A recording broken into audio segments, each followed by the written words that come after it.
let them know that you are there for them if they need to talk to you about something in an open way that is not passing judgment, that is not going to ask them what they did, how it's their fault.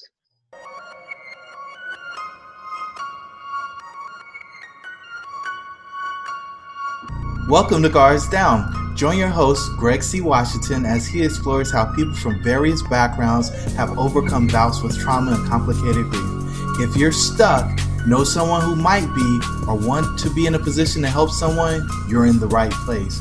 We can't wait to share the tips and tricks we've learned on our journey to healing and putting our guards down.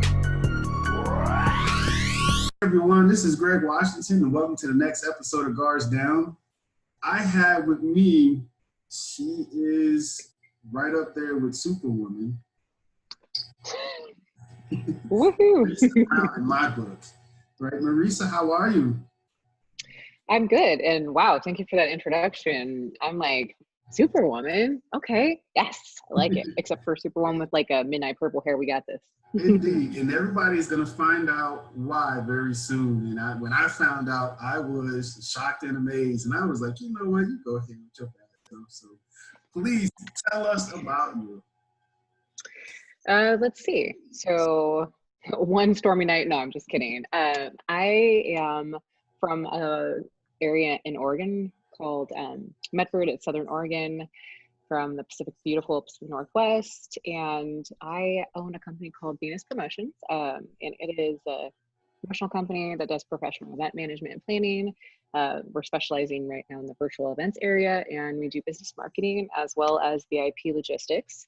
I'm a mom to 3 wonderful children. My oldest is 15, the middle is 9, and the young one is 3. I have a toddler. Raised here, not born here. Born in Washington, raised here, and went away to college, came back and finished my degree here in Southern Oregon, and been through the gamut. Have had lots of jobs and places that landed me right where I'm at right now. So there's a nutshell version. You're missing out the best part. What's the best part? The hair? Firefighter. Oh, yeah. Hey, I was gonna get into that in the interview. I wanted to surprise. I like to give the element of surprise. So the best part, let's see. He says the best part. For the last 6 years, I was a wildland firefighter. I'm a certified engine boss, which means I train and help other people. And it's what led me on my journey to become an entrepreneur. And I have a lot of fun experiences for that as well. So. And. I'm forgetting something. What am I forgetting? Security. He wants me to tell you about all of my jobs. Okay, so here you go. I did security for the last 10 years. I worked for a private security company as a security person, and I also was a bouncer. Also, I was a bartender, and for upwards of 12 or 13 years, I did promotional work and sales as well, and so that lend itself to brand ambassadorship with liquor companies, sporting goods, cell phone companies. So I've done a lot of sales and promotions. I've been a hustler because as a single mother before I met my fiance, you got to do a lot of things to pay the bills. So. And see, what I said. So first, let me say thank you and thank all the first responders out there for the work that y'all do. I just don't want that to go unnoticed because, you are living in our everyday communities, helping make sure we're safe and secure. So thank you. And I think they appreciate it. There's a delineation too between regular firefighting and wildland firefighting, and I'm not sure if everybody knows what wildland firefighters do. They just think, you go out and forest and fight fires. We do, but we also do a lot of urban interface, which is where that meets, homes and stuff, and that's structural protection and things that engines do. So, yeah.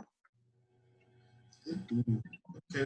Well, you know that the show is about how different cultures deal with trauma and grief, how we view it, how we treat it, and how we overcome. And so just to be able to share your personal experience and, words of wisdom is why we're here, so that we can help that one person out there that might be able to put some things into their toolkit to help them get through, possibly a similar, situation. So I always like to start off talking about the skills that you learn as a child. I believe that trauma and grief shapes who you become, shapes how and what you go through, as well as how you transition. So just to start off, tell us, did your parents or family members teach you how to deal with trauma and grief growing up? We're unpacking a lot right here, and I like it. So we're going to start with, at a young age, my parents were divorced. When I was about 3.5, my mom and my dad divorced. So parents became parent quickly. My grandparents were involved in my life. I was very close with my grandfather, who is now deceased, but that's why I say was. Still am in my heart, but and my mom, she was always open. She was helpful, but as a young child dealing with the divorce and the trauma, I internalized a lot of that grief. So, and I can say that it took a long time for me as a child to deal with the divorce elements of that, being the oldest. And my family did their best. I ended up going to counseling and therapy when I was younger to deal with the trauma. Got you. And when you said when you were younger, about what age did you go to counseling? I started going to them way later than I should have. My mom wanted me to go before that. I just couldn't do it. I was about 11 or 12. Mm-hmm. So. Okay. And so with that, do you feel like there are cultural differences in how people cope? Absolutely. There's cultural differences, and there's also differences in men and women about the way that your background, as far as like how you were raised, culture, religion, the whole nine. What you guys believe for? Sure. So I was raised in a Christian home. We were raised Episcopalian. So we were raised Episcopalian, and that is very similar to the Catholic Church. It's actually the closest that you can get in the Anglican version of the church. So it's still a non-Catholic church, but we do a lot of things very similarly to the Catholic Church, but we don't have some of the same elements that are present in the Catholic Church. So I was raised in a home like that. We went to church. I went through, I don't know if anybody out there is listening is familiar with the Episcopal religion. You, when you're young, you go through something called the journey, the Rite 13 journey, and that's when you're 13, 14, and 15, and then you go through the upwards, the 17, like where it's called the passage, and then there's the rite of passage basically, and then it escalates to a journey, and you do it as you're going throughout high school. So we would sit in classes, every Sunday, every other Sunday for 3 hours, learning about various things, and it basically leads you so that you learn all these things so that then you can go on trips. There are various different things to uncover and learn more about the religion. We did the confirmation when I was like 15 or 16. We went and we worked in San Francisco in the inner city, and some of the church and the missions there. We went through and we did an entire program during that time. And then I didn't end up making it on our mission trip when I was 17. I was in Ireland, and my mom, single mom, we just couldn't raise enough money, the funds for it. So I didn't end up getting to do that. So, but that's how I was religiously raised. And then my mom, as I've mentioned, was a single parent. She was married and then divorced. And so in being raised like that is a little bit different as well, right? So my mom was just, she did her best to be two people often. And my grandparents were a large part of my upbringing as well. So.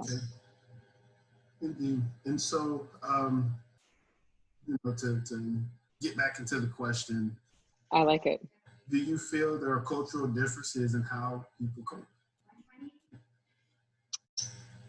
Yes. I mean, I definitely like, I think some cultures are more open to coping with grief. Um, I also just think that there are differences in the way that you're raised. And I want to say cultural, but I also want to say economic. Like I want to say socioeconomic level, right? And so I was raised in a family that believes that therapy and grief counseling and talking about problems is essential, but also not necessarily within the means to do all of those things, right? So the expensive level of that, and that can also be cultural as well, is what makes, yeah, access to those services and things like that is what makes some of that dealing with that different, in my opinion. No, that's good, and I'm glad you brought that up because that definitely is a force multiplier, right, in a person's journey and walk. And so, if your family is tight on funds, then you have to prioritize, those things in life. And so, I remember for me, it was, I couldn't play every sports. Sports was my outlet growing up to how I dealt with, stressors, trauma, and grief. And so, based on what we could afford, it was like, all right, I had football and track. And so, that was my thing. That I want to play other sports? Yes. I just wanted to be out the house, for me to just to be out and relieve that stress as a kid.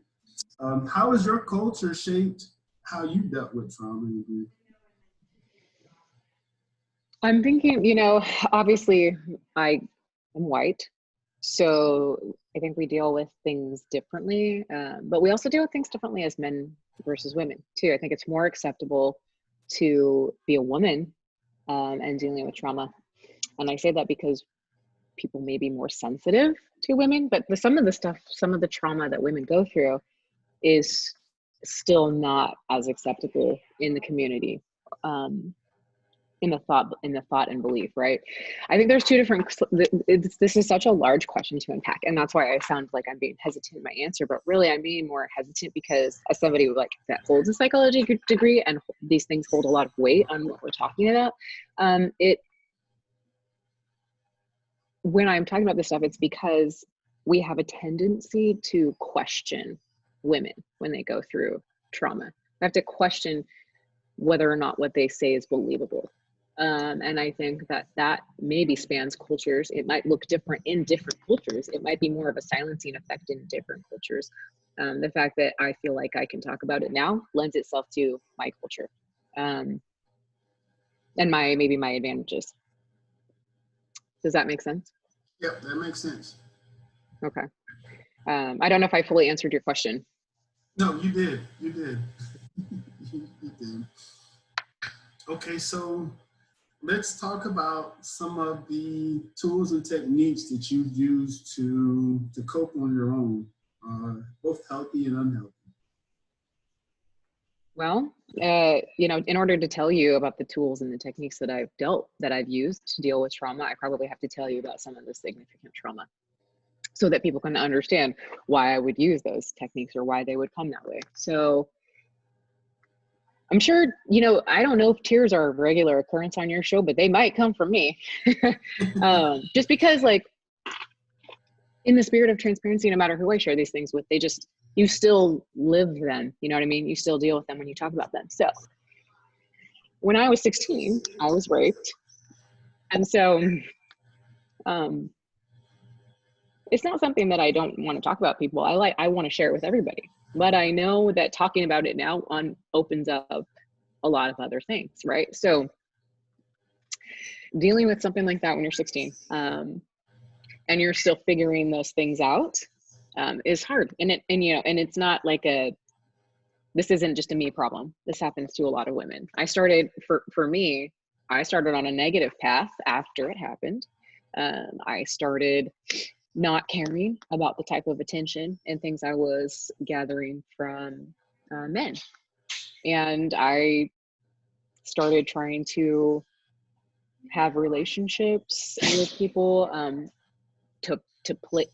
to help with that hollow place that I felt, the place that was empty because I was so traumatized. Um, and so I probably did and said things that I shouldn't have at the age because I wasn't ready for those things and I didn't want them to occur, but I was looking for fulfillment in places that I didn't need. And by saying that, I'm saying like creating relationships with or having sex earlier than I wanted to or was even comfortable with people because I just felt like, well, I'm ruined now. By the way, that like occurrence was the first time it ever happened. So then I was like, well, now I'm ready for this. I can just do this. It doesn't even matter. I don't even care. I felt like I didn't have that respect level for myself anymore. So that was a coping mechanism, and not a healthy one. Then when I got to college, as a freshman in college, I started working with the Rape Crisis Counseling Center. And that opened up my eyes to some other things. It was the beginning of a journey of healing, but the journey has been many, many years. There's a lot of years that you take to recover from stuff like that. So I felt shame and disdain for myself for many, many years. It's something that I've shared with people that I work with now, one of the groups that I'm a leader of.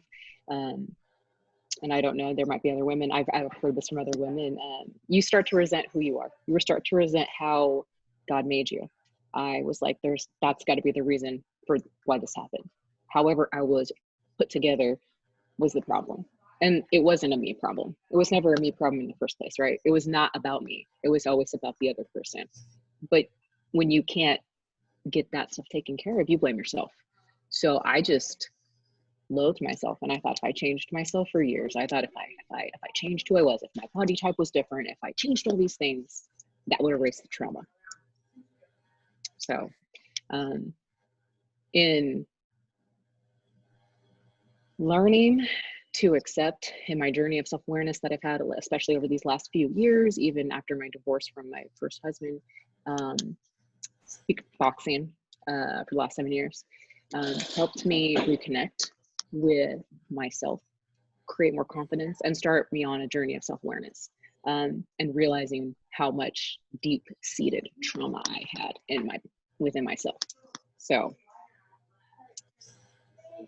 Man, I wasn't expecting all that, and I appreciate you for sharing. You got a beautiful soul, and so like every word you just cling on to. And so thank you for being open. I'm saying about that, and you are right. Like you can't blame yourself because you didn't do anything wrong, and it has something to do with what the other person is. And I've had some other guests on the show before that talked about being raped and sexual violence, and how one, it turned them away from their religion. And the other portion was, this person couldn't begin their healing process until like that person had died. And so I had a person who, was raped, and karma's a bitch. It will catch up to you. And for that individual, that man, that guy, I wouldn't even call him a man, that coward in my book, karma ended up catching up with him sooner than later, and he died a very horrible death. And so, when you talk about going through something and understanding that shit happens, you hit on a couple of subjects. One, the support system, because you talked about a group. Two, forgiving yourself, right? And I think the biggest part is forgiving yourself, and not just necessarily your that you did something wrong, but forgiving yourself for that other person. well, and I think one of my biggest reasonings for even talking about these things with people, especially now, is because that's one of the biggest points. So after being able to be with the rape crisis counseling center, was able to look at things a little bit different. And I realized that I didn't want to hold negative feelings towards men for the rest of my life. Because what happens a lot of times with people that are trauma survivors of rape is that either way, if it's a man, if it's whoever, whatever sex it is that it happens to, or whoever you are, you hold negative feelings subconsciously towards future people. It just happens, right? And I was like, I have to deal with some of these things so that I don't take out what's happened to me on other people that don't deserve it, because they didn't do anything to me, but it's because of, it's just a natural inclination to hide, right, in that shell. And I was like, I have to be able to forgive myself so that I can forgive him, even though he doesn't deserve my forgiveness. The people in my life that come after that do. The future lovers, the future people that are with me, they deserve that forgiveness, because they don't need to unpack the trauma on them. And that's a really key point, and it's one that I want to share with other people that have survived this. And I won't just call women out, because I know there's men that experience this too. The reason why I talk more about to women is because I am a woman and I understand that more. And I've known many women that have had these things happen to them that still have harbored negative feelings towards those people because of that. And it makes their relationship difficult.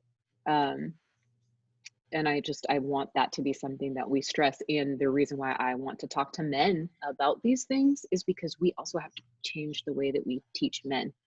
We have to hold men accountable for their actions, and we have to be accountable for our actions too.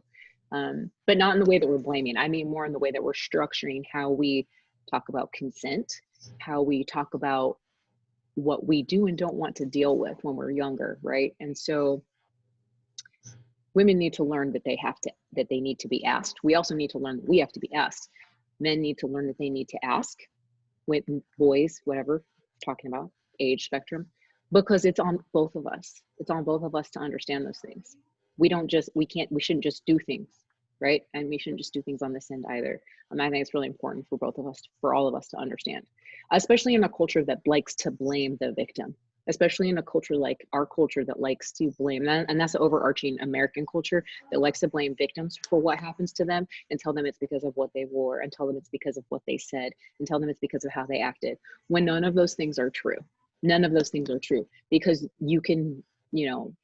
none of those things make it so that somebody should have had a violent act against them happen. We can't make it about that stuff. We have to make it more about what we're teaching people. So. Mm-hmm. And I appreciate you saying that. Like it brought up a couple of thoughts. Let's touch on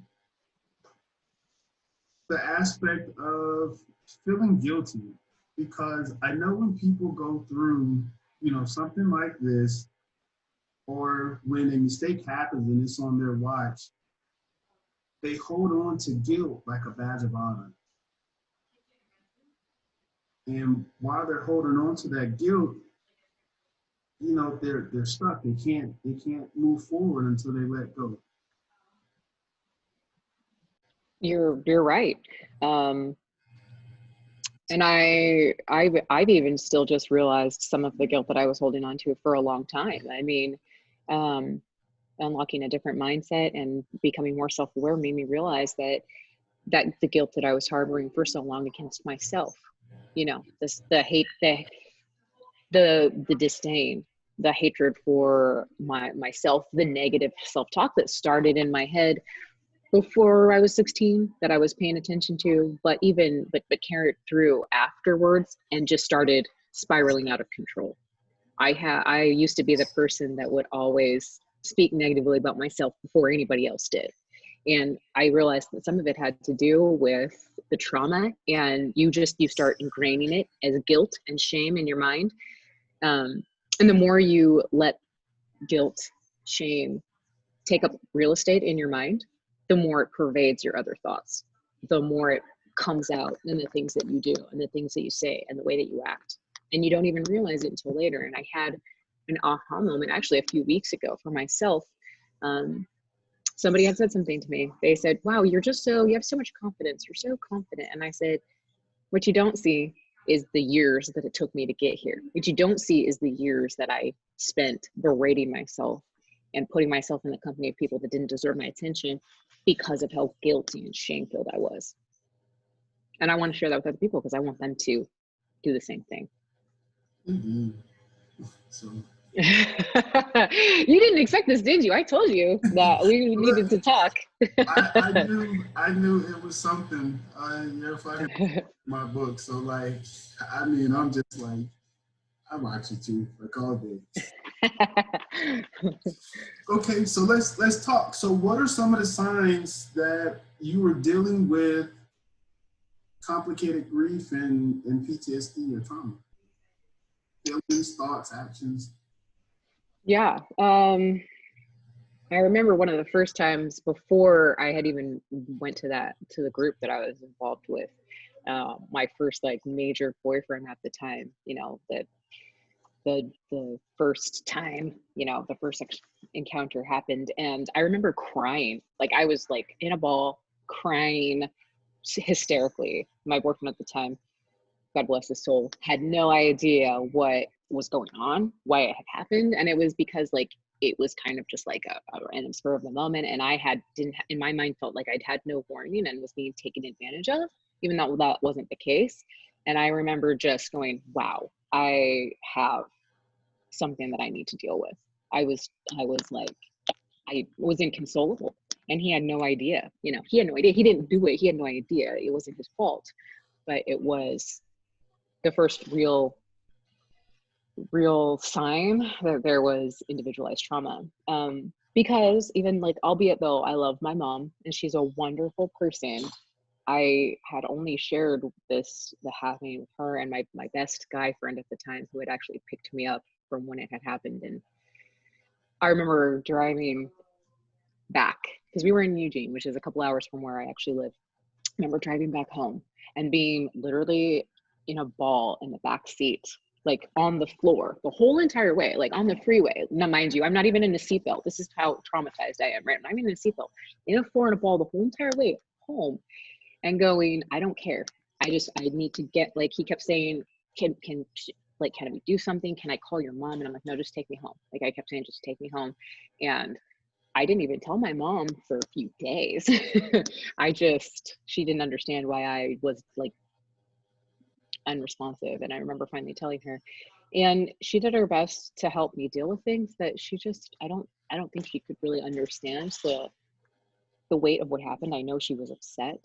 But at the time, I think she blamed me a little bit. I know she didn't mean to. She was upset with me for putting myself in the situation. She felt like that would happen. It's not her fault, but it didn't help me at the time to not create that guilt and shame. So you bring up a very like interesting point to this. Let's talk about the collateral damage around what happened and, you know, the response of everybody to it. Yeah. I remember not wanting to tell anybody. My best friend that was with me at the time, he was like, should we call the police? Should we do something? And I'm like, I don't want anybody to know. I don't want to tell anybody. I don't want to deal with that. I don't want to, I mean, I was 16, you know, I was like, I don't want to deal with this. I don't want anyone to know. I felt just gross and didn't want anybody to know what had happened. And so instead of dealing with it at the time better, you know, because I didn't have those resources available, I shut down. I stopped. That's when I said I stopped caring about things and I just let things happen. But I felt empty because I was so traumatized. And like I said, my mom is better. She's been better about it since I've been an adult, talking about these things now. But I think, I don't know. I mean, it's interesting to be a mom who has two daughters and think about how you would respond to that happening. Being somebody that it's happened to, I dearly hope that it never happens to either of mine. And I hope that I'm training them to be in a, like, to know themselves better and be able to count on certain things, but that's not going to be their fault in any way. And it's a real, honestly, it's a real thing to think about as someone who has daughters. I mean, I think it should be something for anybody that thinks about, which is so unfortunate that we even have to believe or think that way. But if you look at all of the things in our society that shows sexual abuse and the way that we treat people, more and more, you just see more unfolding. More of these things are happening. More people are coming out talking about it. And it's because we're shame-filled. And that's the thing that happens, right? That's the way we treat it. Yeah. Yeah.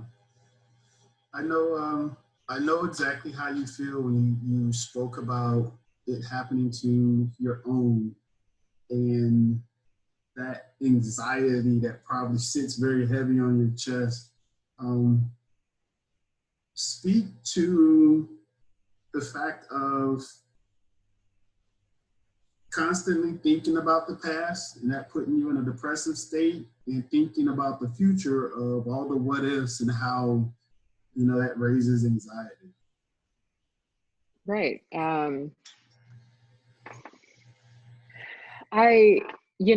That is a really interesting thing to think about in general. I've actually thought about it more recently now. I think sometimes it's hard to envision what the future looks like when you are living in the past still, right? I don't know if anybody here that has dealt with complicated or complex grief and PTSD understands that, like, when you're caught in the past, the future doesn't look recognizable. It doesn't look like something you can look forward to. And I think for me, looking to the future with some of that stuff just felt insurmountable. I'm gonna use it in the form of even relationships. I remember thinking, I don't even know if I ever want to have a great relationship, or what does a successful relationship look like, right? Because I couldn't see it because of what had happened and I was caught up in the past. And then when you have that hollow place, the place where you're living from that depression, but on the surface, everybody thinks you're great. You're not also looking in the future either, right? Like, you're living in a place, and I don't know what I'm, as a psychology person, I'm always trying to think of that place, but I've heard them talk about it in cognitive behavioral mindset changing, all that kind of stuff. There's like a nothingness. It's almost like a nothingness place, a place that doesn't have a concept of time. It's a place that's just like where you're not spatially aware in your mind. It's just kind of like, it's what we call compartmentalizing, right, with our brain. And so then you're not really in a time, you're not really in a time continuum. It's not a past, it's not a present, it's just a there. Mm-hmm. Kind of feels like you're floating through time. Yeah.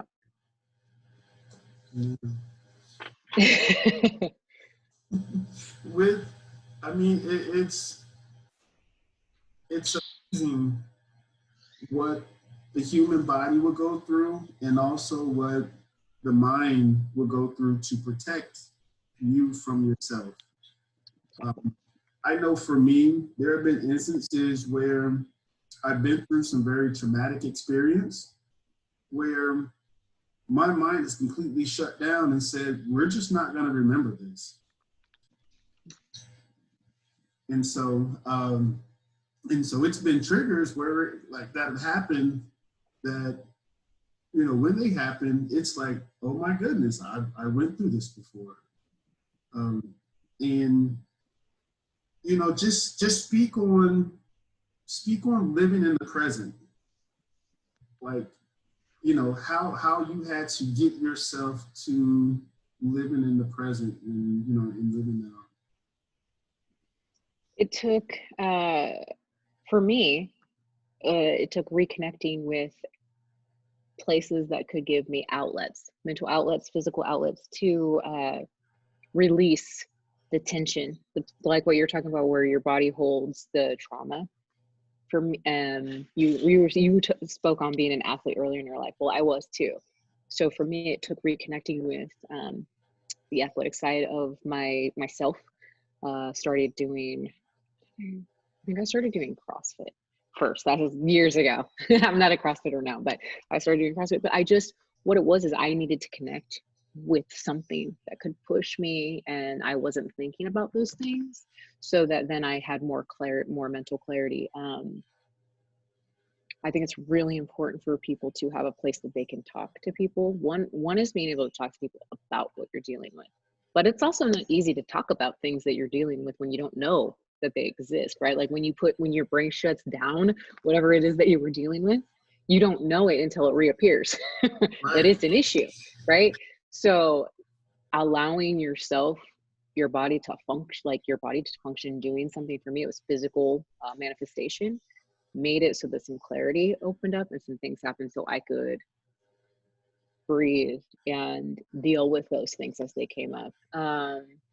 And I'll tell you the truth, like, and I hope that anybody that comes on that talks about these things doesn't say, because that instance I told you about was number one. There was a close call, pretty much number two in college, that was very triggering, and I think that's why it kind of kept some of the healing process down for me. But I was trying to say something. Oh yeah. But when you start getting to a place where you have done mindset work and you have become doing self-awareness and healing work and some cognitive behavioral like reframing and training, then you start unloading more. And it's crazy how much your body unleashes the pain that you've been dealing with, because all of a sudden your mind is like, well, we can deal with some of it, so we're going to unload some of it back into, like, we're going to put it back into one of those areas that we can actually deal with it. And you feel like, part of your body you feel exhausted, part of you feels like you're dealing with it again, right? You can maybe deal with it a little bit better than you could before, but it's an ongoing process. I hope that nobody that is dealing with this doesn't say that there aren't, like, it's not a daily process to work through some of these things. It is a daily process to work with a lot of the trauma. It's just the way that we react to it that's different, right? The resiliency that we've started building, and the willingness to want to deal with it, the recognition that we know we have to, otherwise we're carrying that pain. Indeed. And so, that leads into the next part of, what can you do to support a person dealing with trauma and grief? How can you first help yourself, and how would you want others to help you? I think first and foremost, you have to establish a safe place for that person, right? Like, you can't help somebody through something when you're also in the same spot. So you have to establish a safe place. I think it's really important. It's something I learned from some of the crisis counseling I've done and myself. You can't take on there's two ways to talk about this, and it's something that is hard for people to deal with at first, because when you start working with people that have had something happen with them, the empathetic human beings, now, and I say this for people that are empathetic human beings, and there are some of us that aren't, but most of us have a tendency to want to take those problems on ourselves. We take people's problems and we unload them on ourselves. And you have to get to a place where you're mentally aware and cognitively comfortable with, one, you're going to deal with some discomfort, but two, you can't taking their problem on as your own. You can't do that too, because you can't help somebody that's been through it if you're drowning with them. And I know seems counterintuitive. Sometimes people are like, that seems counterintuitive. No, I want to come from a place of, I've been there and I want to help you because I've been there too. But if we both go into the quicksand, right, neither of us is coming out quickly. So I have to be able to say, I want to help you and lend you my hand, and I've been there, but I'm going to help you get through the quicksand because I'm not in the quicksand too. I don't know if that makes sense, but I hope that does, because we always want to take the problems on. And I'm the type of person that does that with people. Anything in my life, I'm a giver, as people will say, is that I take people's stuff and put it, like, place it on my shoulders as if it's my own. And I've had to learn that I can't do that all the time, not as somebody that's dealt with trauma, because I want to be able to help people deal with it and go through it and not be stuck. Correct. You said it the nice way. For me, you have to shit it first before you can help someone else deal with theirs. 100%. That's right. Yes, I didn't say it that way, but that's what it is. You have to. It's I call it getting your house in order. Your house has to be in order to help somebody else get their house in order, right? If the roots are crumbling not the roots, sorry, the base and everything is crumbling and shingles are falling off, how in the world can I help somebody else fix their house? Because I don't even know how to take care of my foundation and my shingles and my windows are busted out, right? But you see that with people. Yeah. Okay. So when you talk about what you went through, you know, from this aspect of outside looking in and wanting to help someone, what kind of help, looking back, do you think you wanted or needed?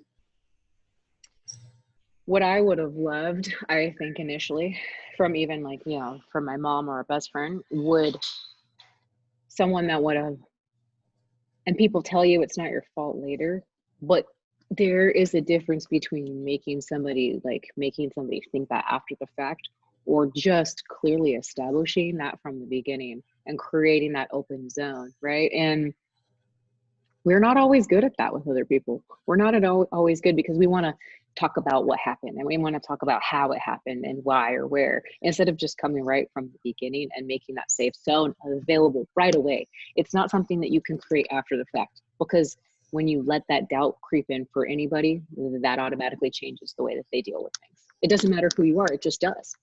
Yeah. So that's what I've done, and that's what I tried to establish with the girls I work with right away, was that it was the zone was safe, that nothing was their fault, and not to encroach or infringe my feelings about the situation on them, not to do any of that, because it doesn't lend itself to a safe place for somebody to want to share anything. Mm-hmm. So So what's the toughest part for you the toughest part for me of your journey?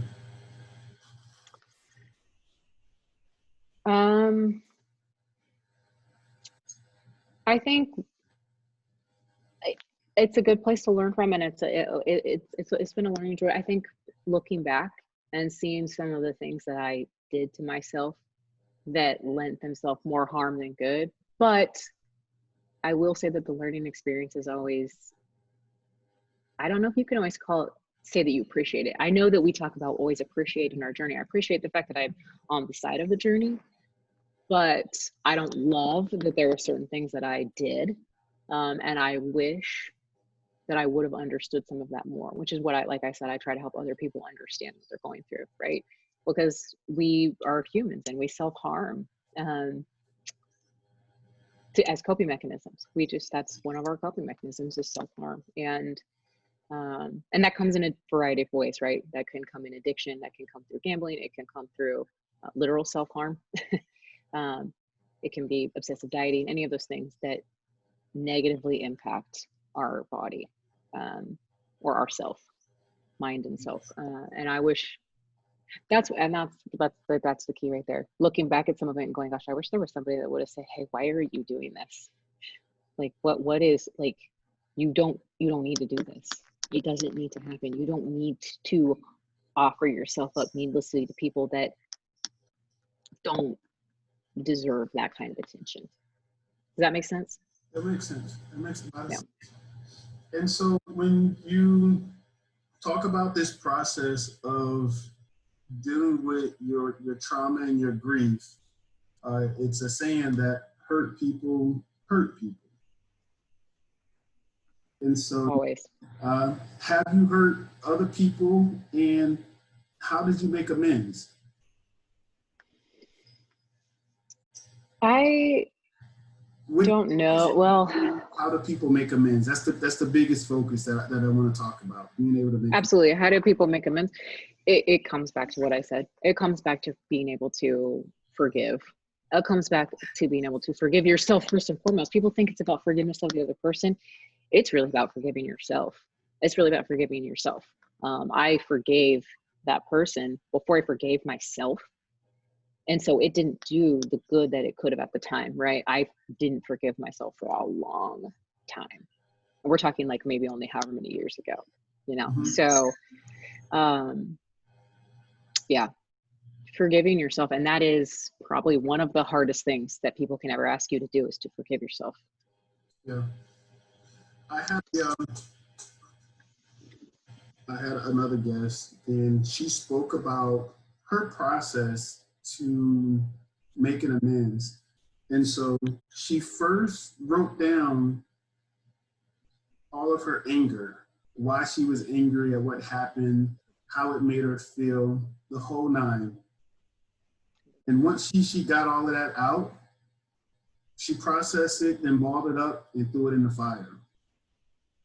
And then for the person that, that violated her, of course, he died. And so she wrote on the balloon, "I forgive you," and let it go. And, I love that. I love that. Sorry. yeah. And so, I thought that was very symbolic and had to be a very, like, weight off your shoulders relieving exercise. I did something similar with the writing down of the feelings. I didn't do the balloon release. I've actually heard about other people doing that. We did that for a death of a friend, and I think that that's kind of the same thing. That's a death. That's death of your guilt and your shame, right? That's the death of that stuff leaving. I think that's a fantastic thing. I actually did the writing it down and then burning the paper. I did that for sure. But the second part for me, for my journey, and I didn't share this of the forgiveness, was actually when here we go, I'm gonna cry. When I met my fiance, we sat down and we had a long conversation about this stuff. And I was able to tell him, I realized that I was able to verbalize the entire journey to another man for the first time, completely, right? Not just parts of it, not just pieces, but the entire thing. And it was like a forgiveness process. Yeah. So it's like, you talk about like video games that you get into the next level and upgrading. And I mean, he has to be a special guy. He is. Make you feel that comfortable in love, and you have to have had a lot of growth, in yourself to even get there. That's amazing. Yeah. I didn't tell him for, I swear, probably the first year or so that we were together, but he finally asked me. He said, I never wanted to ask or push, but he's like, if you want, he's a great listener. And I think that lends part of to it. He's one of those really, just those people that listen so well. And I was like, I think I'm in a place finally where I'm comfortable enough to talk to somebody that's not going to say anything. and that lends it to him, to the type of person he is, but that also lends to where I was at in my journey. I was like, I need to share this with the person that is the most intimate with me, because it's only fair. So, and that was really healing. It really was, because it's really, really difficult to talk about that with someone that you're that close with all the time. They don't understand it. So. Awesome. Amazing. Okay. So, during all of this process, what kept you going when you wanted to give up? Oh, well, I had high expectations of myself. That was part of it. But really, I think, I'm going to be honest with you guys, where I was led to my journey with what I talked about, the behaviors and things when I was younger. I was pregnant my second year of college with my oldest daughter. And I had never thought about suicide. It was never an issue, but I had been through periods of depression. And I think that once I had my daughter, what kept me going was knowing that the cycle could end and that I could help teach her differently. And be the person that I would want her to be able to come to and look up to and see. So my daughter kept me going for a lot of it. I'll tell you the truth. My oldest daughter, having her was like, saved me in a lot of ways. I'll say that. Yeah. So. Okay. And so, the next part is, what caused you to correct the destructive behaviors?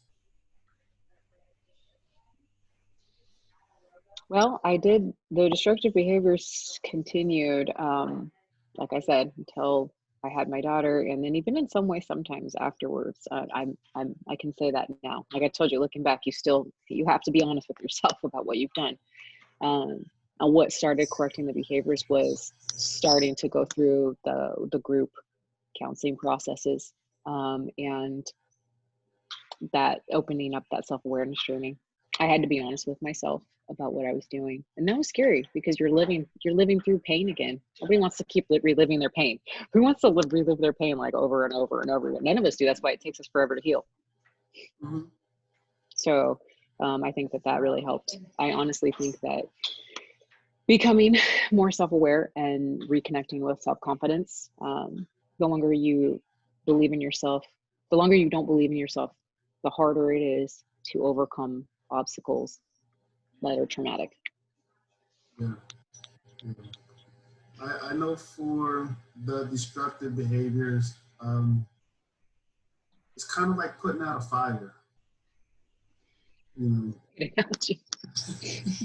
And you will do any and everything just to put that fire out so that you can just make it.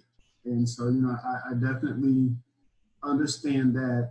And, you know, for anyone that's listening, it is one of those things where you have to put in work to start to like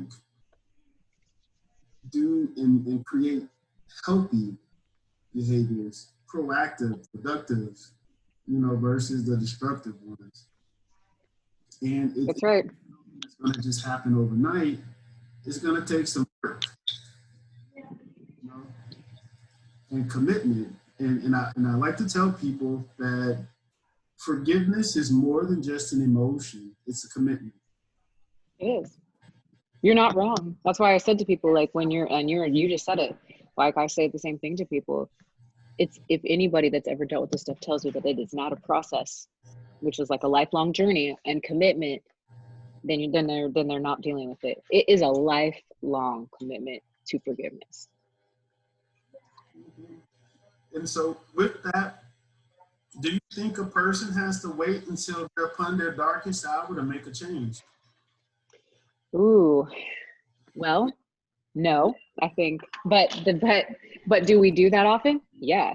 Do we have to be there sometimes? I think that is, um, what's that? What is it that we tell our children? Not to touch the hot stove, right? And how many times do they try to touch the hot stove before they burn their hand? Yep. Usually they do it multiple times until they burn their hand, right?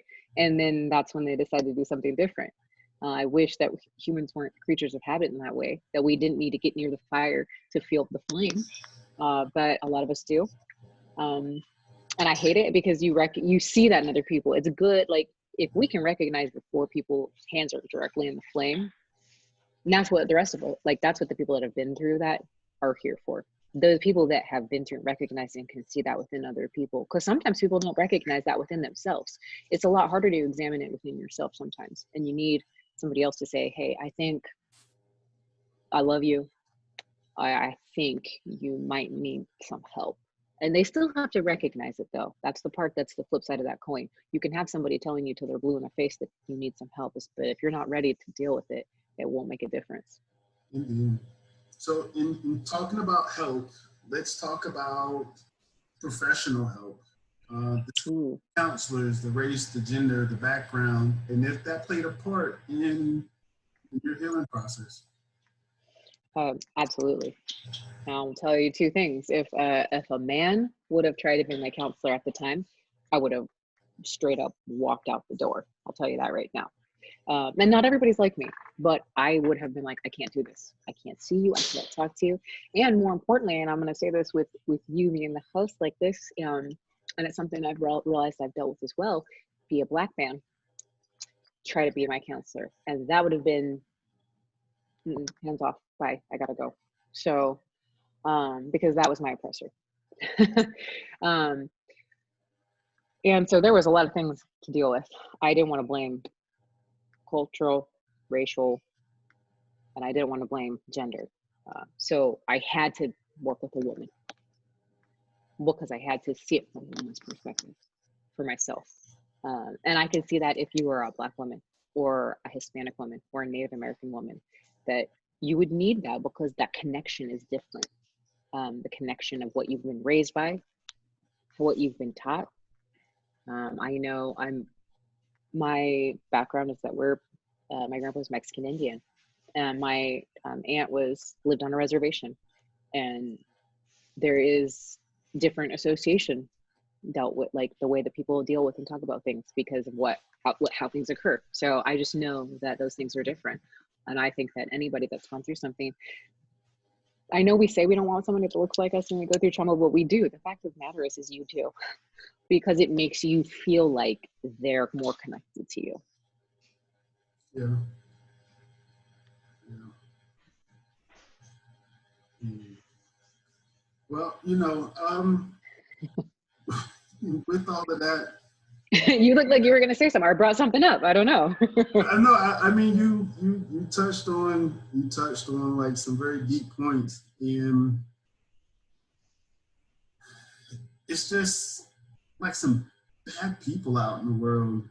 And growing up, we're so, I won't say sheltered, in our families, that safe place, that comfort, that when we go out into the world and start to experience things, like it's so many, like, bad things out there. And I mean, I have girls too. And so, that's my fear. I'm sitting here like, what do I need to teach them? I need to teach them self-defense, I need to do this and that. And it's just like, the only thing that I can really prepare them for is just that life is going to be tough, but we're going to be here. Your family's going to be here for you. And that's where you had brought me to. That's where I went to. I appreciate that. And I also think that leaves me with a thought for you as well, though. What you can do as their dad. This is something I've thought about for a long time. With somebody whose dad has not been in my life for years, but my grandfather was. And he knew about this, and we talked about this. You can make it so that they understand what is actually safe about a man.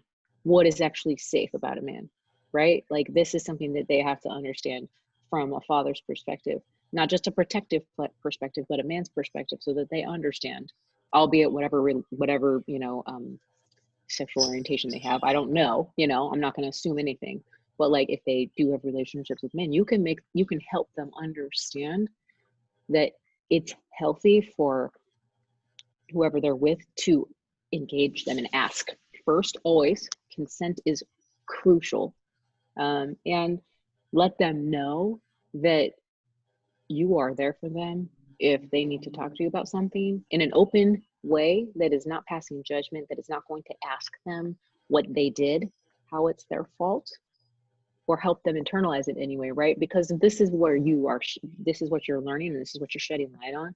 So I think that is crucial. As this is my advice to anybody that's listening as a dad. You have to hold space for the women in your life, whether it be your daughter's wives, aunts, grandmas, and men that have had this happen. I'm not going to discount men either, but I'm talking about women. If this is what we're dealing with, hold space for them, to allow them to not internalize that stuff, and also for you to be there for them. And that's a difficult task for a lot of men, because they want to be protectors. You guys want to be protectors and saviors, and you want to see how things went wrong. But what I'm telling you right now is that you have to hold that space for the women in your life to be comfortable to talk to you, and to know that you are not passing judgment upon them for what has ever occurred. I appreciate that. Look, that one's going in my toolkit right there. And I've had just recently a similar situation. Well, not necessarily to that degree. My oldest daughter, she's dating, and so she's finally fell in love with someone. And I always thought, man, like, what am I gonna do, like, if this dude breaks her heart? And so it happened. I think they broke each other's heart, but it happened.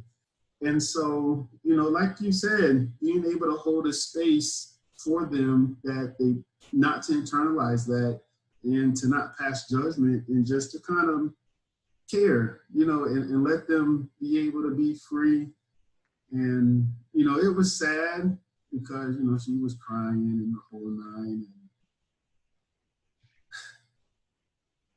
And I just wanted her to be okay.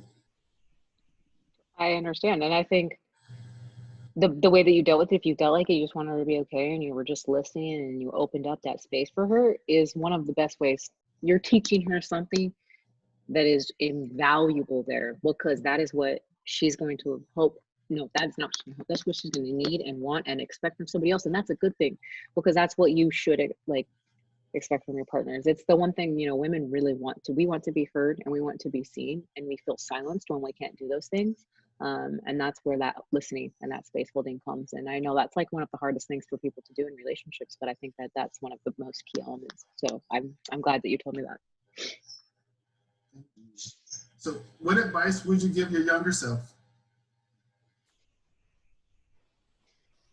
Trust myself more. Trust myself more. Stop seeking approval from people that I don't need to seek approval from.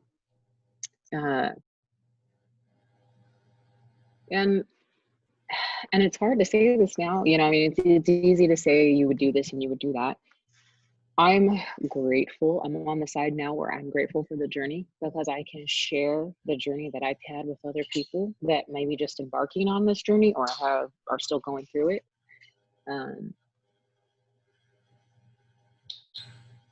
It has shaped the way that I am with other people, and it has lent itself to be, in my opinion, more open and receptive to people's experiences than I might have been had I not dealt with some of this stuff. So yeah, okay. And so, you know, from that, do you see your growth? oh yeah, this conversation that you and I are having would not have happened 10 years ago. It wouldn't happen 10 years ago. Mm-hmm. All right. Well, good deal. Well, look, we're about to wrap up. How can people get a hold of you and, you know, tell us about some of the efforts and stuff that you're doing, especially these promotions? So I'm on LinkedIn, which is linkedin.com/n/Marisa Venus Promotions. My website is www.venus promotions.com. My email address is on there. My phone number, it's marisa@venuspromotions.com. And the lovely thing about owning your own business and having like a heart for giving is that I get to choose a lot of the people that I work with. And so I really love working with people that have a heart for projects that give back to other people. So I won't share or steal the thunder from Greg, but like we are working together on one of his projects, which is amazing. And we're part of it right now, a little part of it in this podcast, but and I'm working with some other projects that are doing some similar things in a different way. And the other one, you know, one of them has to do with gang violence. So yeah, I just, I like to be involved with humans that are doing things to better humans, to better the world. You know, we got to do some of the other stuff we have to do is to pay the bills, but most of the time I like to be involved with people that have the same goal. Their values are aligned with mine. So Mm-hmm. There we go.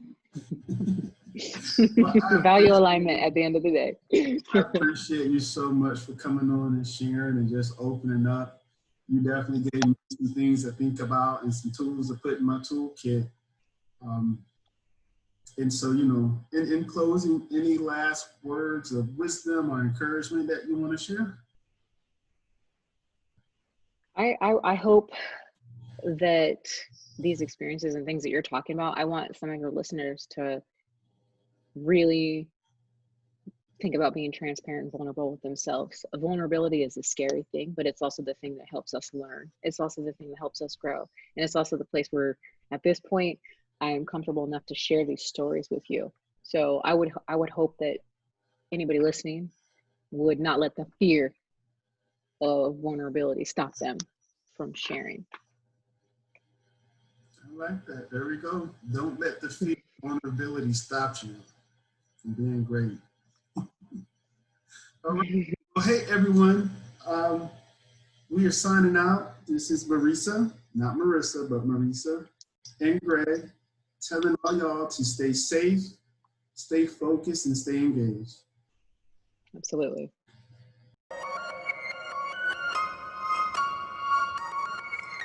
That's it for this week's episode of Guards Down. We are counting on you to join us in the mission of spreading awareness about trauma and complicated grief. Be sure to give us an honest review, subscribe, and share with someone this could help. Catch you next week.